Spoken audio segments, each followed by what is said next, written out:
देखिए समकोण त्रिभुज, समकोण त्रिभुज।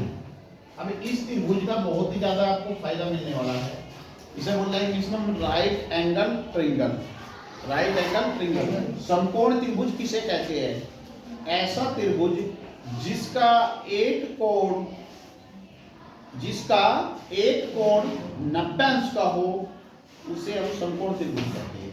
ऐसा त्रिभुज जिसका एक कोण 90 अंश का हो उसे हम समकोण त्रिभुज कहते हैं। देखिए तो हम एक ऐसा समकोण त्रिभुज बनाते हैं जिसमें एक कोण 90 अंश का होगा।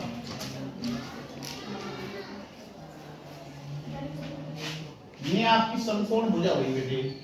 समकोण बनाने वाली भुजाएं कौन कौन सी हुई आपकी? ए, बी और सी।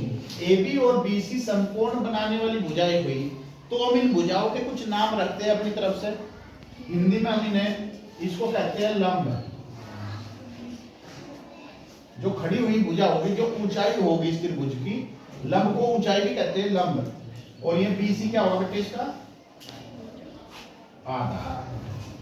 और जो ये शेष तिरछी भुजा बची इसको हम बोलते हैं कर्ण। क्या बोलते हैं? देखिए इसमें कोण 90 अंश का, कौन सा कोण 90 अंश का? कोण भी 90 अंश का है इस त्रिभुज में। तो इन तीनों भुजाओं में एक वैज्ञानिक हुए पाइथागोरस, उन्होंने एक संबंध बनाया, एक रिलेशन दिया। उसको हम यहाँ लंब को L से डिनोट करेंगे, कर्ण को K से दिखाएंगे और आधार को A से दिखाएंगे।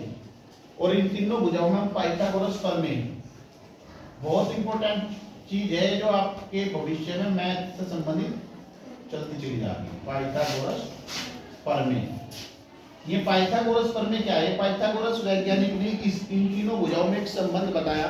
क्या बता दी? कि समकोण त्रिभुज की सबसे बड़ी भुजा का वर्ग, समकोण त्रिभुज की सबसे बड़ी भुजा का वर्ग उसकी शेष दो छोटी संलग्न भुजाओं के वर्गों के योग के बराबर होता है। तो इसको हमने शॉर्ट फॉर्म में लिखा कि कर्ण का वर्ग, कर्ण सबसे बड़ी भुजा है, सबसे बड़ी भुजा का वर्ग बराबर इसकी शेष दो छोटी भुजाओं जो संलग्न भुजाएं है उनके वर्गों के बराबर। यानी कि इसको कर्ण को हम इंग्लिश में k स्क्वायर, l स्क्वायर और a स्क्वायर। ठीक है जी। ये इस तरीके का एक संबंध बना। यदि आपको कहीं लंब और आधार ज्ञात हो और आपको k निकालना हो, कर्ण निकालना हो, तो अंडर रूट में आप लंब का वर्ग जमा आधार का वर्ग करके जोड़ेंगे और उसका अंडर रूट, उसका वर्गमूल निकाल करके जो भी वैल्यू आएगी वो k की वैल्यू आएगी। अगर आपने मान लिया यहाँ से लंब निकालना, तो मेरे भाई यहाँ से कर्ण के वर्ग में से आप आधार का वर्ग घटा करके उसका वर्गमूल ले देंगे। उसका वर्गमूल लेने के बाद जो वैल्यू आएगी वो लंब आएगी। आपको आधार निकालना, तो कर्ण के वर्ग में से लंब का वर्ग घटा करके हम ये वैल्यू तीनों इस तरीके से ज्ञात कर सकते हैं। निश्चित रूप से आपको प्रश्न इनमें से कोई ना कोई दो भुजाएं देगा। इस त्रिभुज का क्षेत्रफल क्या होगा? समकोण त्रिभुज का क्षेत्रफल, समकोण त्रिभुज का क्षेत्रफल होगा आपका 1/2 और मेरे भाई आधार और गुणा लंब। समकोण त्रिभुज का यदि आपको क्षेत्रफल कहीं पे पूछने को मिल जाए तो आपको बताना 1/2 गुणा आधार गुणा लंब। कैलकुलेशन करके वर्ग मीटर या वर्ग सेंटीमीटर में आप उसको दिखाएंगे। यदि समकोण त्रिभुज का परिमाप आपको निकालना पड़े, समकोण त्रिभुज का परिमाप, तो मेरे भाई यहां पे क्या होगा? आपका आधार जमा लंब जमा कर्ण, तीनों भुजाओं की जो माप होगी उनको जोड़ दीजिए तो आपके समकोण त्रिभुज का परिमाप या पैरामीटर आ जाएगा। ठीक है। अब हम इस पे कोई एक क्वेश्चन करके दिखा रहे हैं आपको। देखिए जरा इधर कैमरा में। मान लीजिए कोई समकोण त्रिभुज है आपका,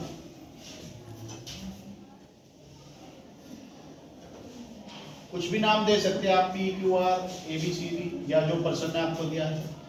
और मान लीजिए आपको ये 8 सेंटीमीटर दिया है इसका बेस और ये 6 सेंटीमीटर इसका आधार दिया है, और आपसे पूछा कि इस त्रिभुज का परिमाप और क्षेत्रफल ज्ञात करो। इस त्रिभुज का परिमाप एवं क्षेत्रफल ज्ञात करो।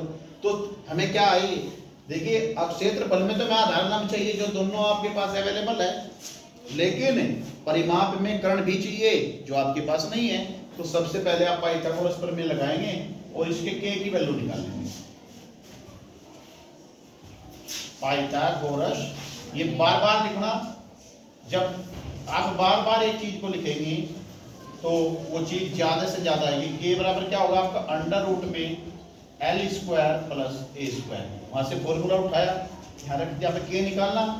तो मेरे भाई एल का वर्ग, एल कितना है आपका 6 सेंटीमीटर, यूनिट को आप अलग रख लीजिए, आधार कितना आपका 8, और मेरे भाई ये सेंटीमीटर का वर्ग है जो भी है अंडर रूट में। अब देखिए 6 का वर्ग आप जानते हैं कि 36 और 8 का वर्ग आप जानते हैं कि 64, और सेंटीमीटर के वर्ग से वर्गमूल कट जाता है, वर्ग से वर्गमूल कट जाता है। 36 और 64 100, और मेरे भाई आप डायरेक्टली जानते हैं या फिर फैक्टर करके अभाज्य गुणनखंड जिसे कर सकते हैं 10 का वर्ग। तो यहां से कर्ण आपका 10 सेंटीमीटर, क्या निकल का जी, कर्ण आपका 10 सेंटीमीटर निकल करके आपके सामने आया। जब आपका कर्ण इतना आया तो आप क्या निकाल लेंगे, परिमाप। इसलिए समकोण त्रिभुज का परिमाप। तो प्यारे बच्चों देखिए परिमाप के लिए हम क्या करेंगे, के प्लस एल प्लस ए, तीनों भुजाओं को जोड़ देंगे। 10 प्लस लंब आपका 6, ये आधार आपका 8, 10 16 8 24, तो ये 24 सेंटीमीटर आपका परिमाप आया। और समकोण त्रिभुज का क्षेत्रफल, क्षेत्रफल के लिए आपको क्या चाहिए, 1/2 आधार गुणा लंब, और 1/2 आधार कितना आपका, आधार कितना जी आपका 8, और ये कितना आपका 6, और सेंटीमीटर की गुणा सेंटीमीटर, सेंटीमीटर का 2 से 4 बार गया, 6 चौक 24 centimetre square. Thanks for watching and like and subscribe please.